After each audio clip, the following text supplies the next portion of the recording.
End S to.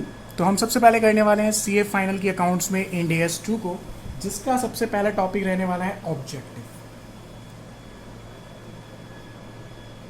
सो इसके objective end S to में क्या आता है, तो सबसे पहले हम इसमें करने वाले हैं तीन चीजें। डिटर्मिनेशन ऑफ कॉस्ट, सेकेंड हमारा रहने वाला है सब्सिक्वेंटली रिकॉग्नाइजेशन,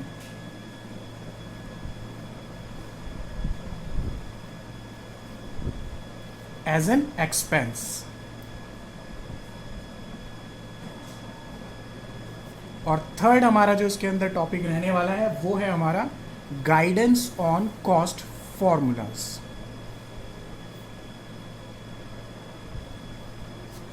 सेकंड स्कोप। तो जो हमारा इंड एस टू है, बेसिकली ये जो इंड एस टू होता है ये अप्लाई होता है all, apply to all inventories. तो ये इंड एस बेसिकली किस पे अप्लाई नहीं होता, तो इसकी दो एक्सेप्शंस रहने वाली हैं। अब ये दो एक्सेप्शन कौन सी हैं, तो मैं आपको बता दूं। इसमें से पहली एक्सेप्शन आपकी रहने वाली है Ind AS 32 and 109। This is your financial instrument. और सेकंड हमारा रहने वाला है Ind AS 41, that is agriculture. So एक बार दोबारा से मैं आपको बता देता हूँ, स्टार्ट। सबसे पहले मैंने आपको बताया ऑब्जेक्टिव। ऑब्जेक्टिव के अंदर तीन चीज़ें कवर होने वाली हैं, जिसमें सबसे पहले कॉस्ट को डिटरमाइन कैसे किया जाता है, उसके बाद इन्वेंट्री जो उसकी सब्सिक्वेंटली कैसे रिकॉग्नाइज करी जाती है एज एन एक्सपेंसेस, और तीसरा गाइडेंस ऑन कॉस्ट फॉर्मूला। ये जो इंड एस है बेसिकली सारी इन्वेंट्रीज पर अप्लाई होता है, लेकिन दो चीज़ों को छोड़ के, जहाँ पे इंड एस 32 और 109 अप्लाई होता है तो वहाँ पे फाइनेंशियल इंस्ट्रूमेंट अप्लाई करेंगे, और इंड एस 41 एग्रीकल्चर।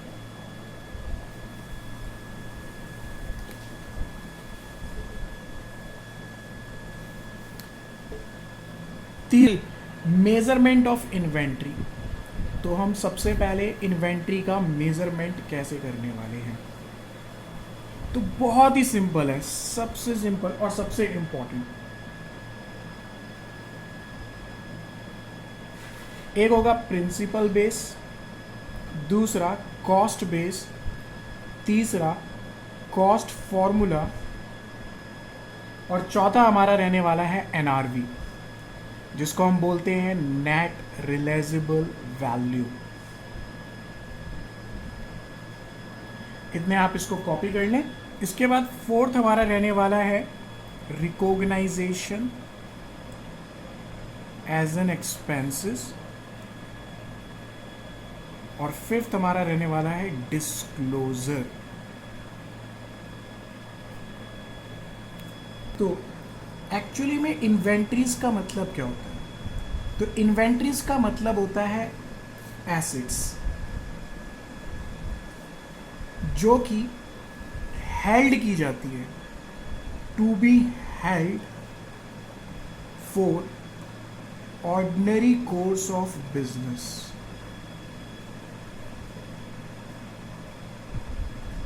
या फिर to be process of production,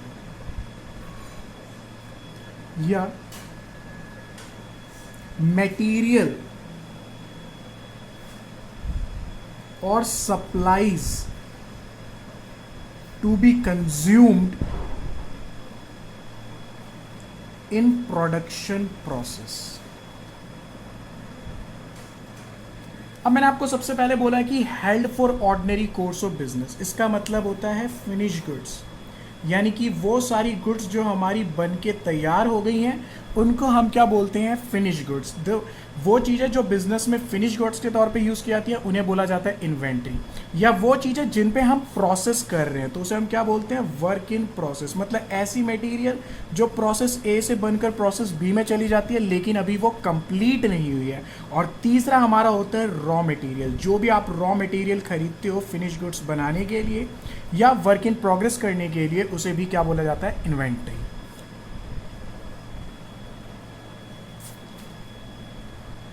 so measurement of inventory, inventory को हम मेजर कैसे करेंगे, तो बेसिकली सारे जो हमारे क्वेश्चन हैं वो इसी पे बेस रहने वाले हैं। सो मेजरमेंट ऑफ इन्वेंट्री करते टाइम हमें सबसे पहले या तो उसे कॉस्ट पे या एनआरवी पे, जो भी दोनों में से विच एवर इज लोअर, यानी कि जो कॉस्ट सबसे कम आने वाली है उस पर हम उसे मेजर करेंगे। तो सबसे पहले हम सीखने वाले हैं कि कॉस्ट निकलती कैसे है। सो कॉस्ट ऑफ इन्वेंट्री का मतलब होता है कॉस्ट ऑफ परचेज, उसके बाद cost of conversion and other cost. ये अदर कॉस्ट का मतलब क्या है, आपको ऐसी कोई भी कॉस्ट जो इन्वेंट्री को there present location and condition में लाने के लिए ज़रूरत पड़ती है उसे हम बोलते हैं other cost. So cost of purchase में हम क्या करेंगे, सबसे पहले जो भी इन्वेंट्री को खरीदते टाइम आपका परचेज प्राइस आने वाला है उस पर लगने वाले टैक्स एंड ड्यूटीज़। लेकिन ये ध्यान रखें जब भी आप टैक्स एंड ड्यूटीज़ को जोड़ते हैं तो वो टैक्स जो कि हमें टैक्स अथॉरिटी से रिकवर्ड हो जाता है तो वो हम एक्सक्लूड करेंगे, यानी कि जो नॉट रिकवर्ड है सिर्फ वही वाला टैक्स इसमें जुड़ने वाला है। उसके बाद ट्रांसपोर्ट कॉस्ट और अदर कॉस्ट। अदर कॉस्ट से रिलेटेड है वो कॉस्ट जो हमारी फिनिश गुड्स से रिलेटेड होती है, और इन कॉस्ट को लेते टाइम हम ट्रेड डिस्काउंट को माइनस करेंगे। यानी कि बेसिकली हमें करना क्या है, सबसे पहले परचेज प्राइस लेना है, परचेज प्राइस के बाद इंपोर्ट ड्यूटी एंड टैक्सेस लेना है, उसके बाद transport cost, other cost and less trade discount. Conversion cost क्या होती है, तो बहुत ही सिंपल है, ऐसी कोई भी कॉस्ट जो आप रॉ मटेरियल को कन्वर्जन करने के लिए यूज़ करते हैं, जैसे कि direct material, direct labour, overhead and other direct cost. Overhead fixed and variable दोनों आने वाले हैं। और तीसरा हमारा था, हमने बात करी थी other cost to bring the inventory their present location and condition. इसे लेते टाइम हम क्या करेंगे कि इसमें से एक चीज़ एक्सक्लूड करेंगे, और वो चार चीज़ें बहुत ही ईजिली हैं, 2A 2S। 2A 2S का मतलब क्या, सबसे पहला ए होने वाला है एबनॉर्मल कॉस्ट और दूसरा ए होने वाला है एडमिनिस्ट्रेटिव कॉस्ट, और 2S का मतलब क्या होने वाला है, सेलिंग कॉस्ट, और दूसरा होने वाला है स्टोरेज कॉस्ट। सो मेजरमेंट हम जो कर रहे थे टॉपिक उसका नाम था मेजरमेंट, और मेजरमेंट में ही अगला टॉपिक हमारा रहने वाला है allocation of joint product and by product. क्या क्या होता है कि जब आप when the product produce more than one product simultaneously, जब आप कोई प्रोडक्ट बनाते हैं और एक से ज़्यादा प्रोडक्ट एक समय पे प्रोड्यूस हो जाते हैं तो उसे बोला जाता है joint product and by product. जब बहुत सारे प्रोडक्ट एक साथ प्रोड्यूस होते हैं उसे बोलते हैं जॉइंट प्रोडक्ट। लेकिन जब आप प्रोडक्ट प्रोड्यूस करते हैं उसमें एक मेन प्रोडक्ट होता है और एक प्रोडक्ट आपका इमैटेरियल होता है तो उसे बोला जाता है by product.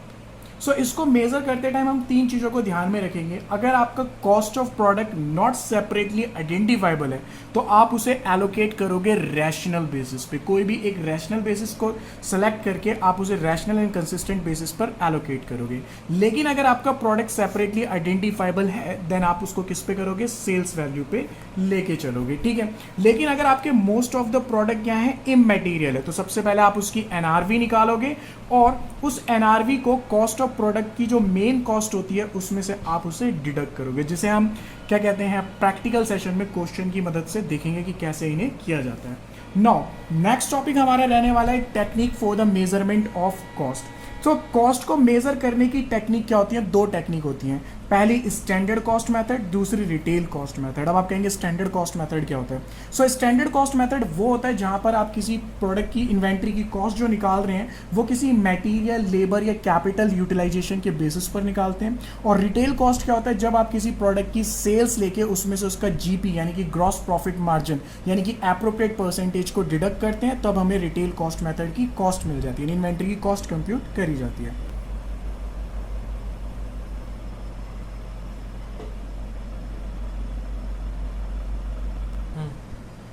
So inventory valuation technique. So inventory valuation technique क्या होती है, एक होती है ऑर्डिनरी चेंजेबल, एक होती है नॉट ऑर्डिनरी चेंजेबल।